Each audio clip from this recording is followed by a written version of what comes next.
Hello students, in last video we learned what is fraction, how many types of fraction, and we learn how to convert given mixed fraction into improper fraction.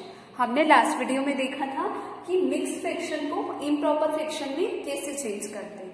Now today we learn how to convert improper fraction into mix fraction.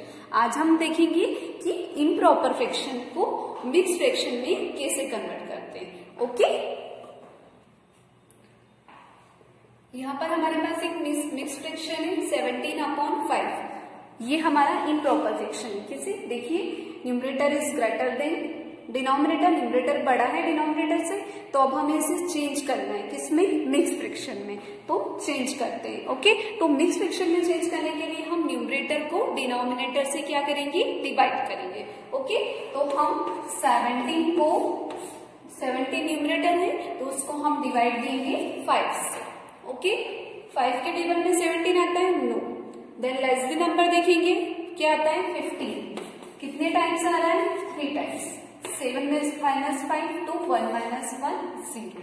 Okay, तो अब ये इसके बाद divide possible है, no. तो अब हमारे पास जो डिवीजन है, जो क्वोशिएंट है और जो हमारा रिमाइंडर है, तो इसी से हम हमारा मिक्स फ्रैक्शन बनाएंगे. कैसे देखते हैं. देखिए, डिनोमिनेटर चेंज नहीं होगा. हमने जब पहले मिक्स फ्रैक्शन को इम्प्रॉपर फ्रैक्शन में चेंज करा था तब हमने डिनोमिनेटर चेंज किया था, नो. तो किसी भी कंडीशन में हमारा डिनोमिनेटर चेंज नहीं होगा, हमारा सिर्फ न्यूमरेटर चेंज होगा. तो न्यूमरेटर क्या होगा, न्यूमरेटर जो रिमाइंडर है वो क्या हो जाएगा, न्यूमरेटर. 2 क्या हो जाएगा, न्यूमरेटर. और जो हमारा क्वोशिएंट है वो हम उसे साइड में लिख देंगे. ओके, ये हमारा आया. अब आप इसे चेक भी कर सकते हैं कि आपने जो करा है वो सही है कि नहीं. तो 5 3 15, 15 + 2 17, 17/5 आ गया. ओके, इस तरह से आप गिवन इम्प्रॉपर फ्रैक्शन को मिक्स फ्रैक्शन में कन्वर्ट कर सकते हैं. We can take one more example. 35/8. Okay, numerator को डिनोमिनेटर से हम क्या करेंगे, डिवाइड देंगे to change it into mix fraction. इससे मिक्स फ्रैक्शन में चेंज करेंगे. हम 8 से 35 को क्या करेंगे, डिवाइड देंगे. 8 के टेबल में 35 आता है, नो. लेस देन नंबर क्या आता है, 32. कितने टाइम्स आता है 32, 4. 8 4 = 32. 5 - 2 3, 3 - 3 0. अब हम इसका मिक्स फ्रैक्शन में लिखेंगे. डिनोमिनेटर एज इट इज रहेगा, एज इट इज रहेगा.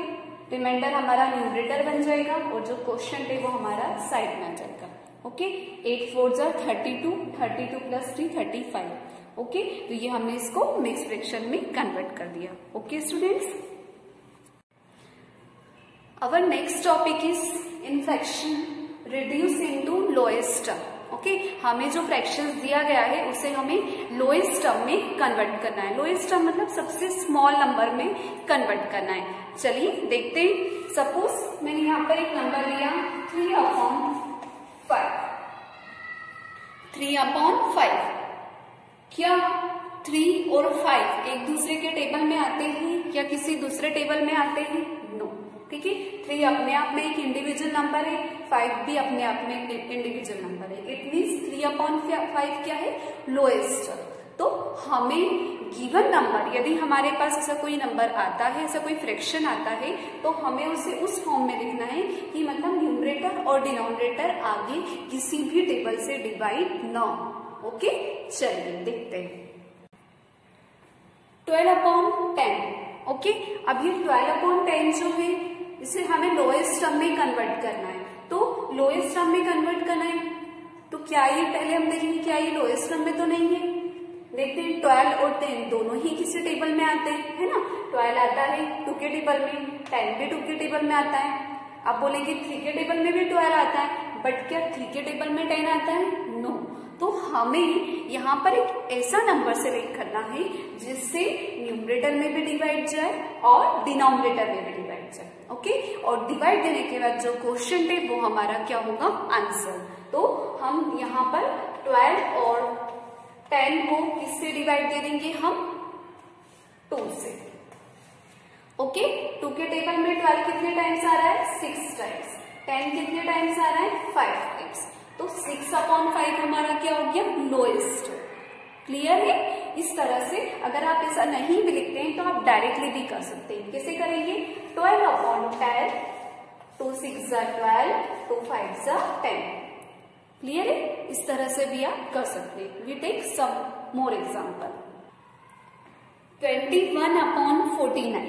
ओके, अब हमें इसे भी लोएस्ट टर्म में चेंज करना है। तो 21 क्या 2 के टेबल में 21 या 49 में से कोई नंबर आता है? नो। ओके, तो 3 लेते हैं। 3 7 21, पर 3 के टेबल में 49 आता है क्या? नहीं आता है। ओके, हमने डिविजिबिलिटी टेस्ट देखा है, 9 + 4 13, तो 13 भी 3 के टेबल में नहीं आता है ना। तो अब हम 3 के बाद 5, तो 5 से तो पॉसिबल नहीं है। 6 नो 7 के टेबल में 21 भी आता है और 49 भी आता है। ओके, तो हम इन दोनों को किससे डिवाइड दे देंगे? 7 से। हम किससे डिवाइड दे देंगे? 7 से। 7 के टेबल में 21 कितने टाइम्स आता है? 3 टाइम्स। और 49 कितने टाइम्स आता है? 7। 7 3 × 21, 7 7 × 49। तो 3/7 हमारा क्या हुआ? लोएस्ट। Okay, next is 16/28। अब हमें ऐसा नंबर देखना है जिससे 1 टाइम्स में ही हमारा आंसर आ जाए। हम इन दोनों को 2 से डिवाइड देंगे तो हमें एक बार और डिवाइड देना पड़ेगा। तो हम डायरेक्टली देखते हैं 4। ओके, तो हम ये आपको सोचना पड़ेगा। ये अगेन अगेन आप टेबल जब बोलेंगे तो आपको पता चलेगा कि किस टेबल से आप डायरेक्टली इन दोनों को डिवाइड देके आंसर डायरेक्टली ला सकते हैं। ओके, तो हम इन दोनों को 4 से डिवाइड देंगे। ओके, 4 के टेबल में 16 कितने टाइम्स आता है? 4 टाइम्स। And 28 7 times. तो 4/7 हमारा क्या हुआ? Answer, lowest term. Okay students, तो आपको आई होप कि आपको थोड़ा बहुत ये समझ में आए होंगे कि कैसे गिवन फ्रैक्शन को लोएस्ट टर्म में चेंज करते हैं। ये एकदम से नहीं आएंगे, इसकी आपको प्रैक्टिस करनी पड़ेगी। अगेन एंड अगेन टेबल बोल के आपको देखना पड़ेगा कि न्यूमरेटर और डिनोमिनेटर दोनों किस एक नंबर से डिवाइड दे सकते हैं, उन्हें किसी एक नंबर से डिवाइड दे सकते हैं। ओके, तो एक ही नंबर को सिलेक्ट करके हमें न्यूमरेटर में भी डिवाइड देना होगा और डिनोमिनेटर में भी डिवाइड देना होगा। ऐसा नहीं करना है कि न्यूमरेटर को अलग नंबर से दे दिया और डिनोमिनेटर को अलग नंबर से। नो, हमें दोनों के लिए एक ही नंबर को सिलेक्ट करना पड़ेगा। ये तभी पॉसिबल है जब आपको टेबल्स लर्न हो। Okay, do practice at home. If any problem then you can ask me.